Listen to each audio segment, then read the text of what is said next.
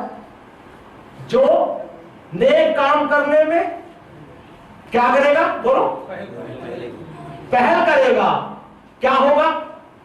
اللہ تعالیٰ اس کو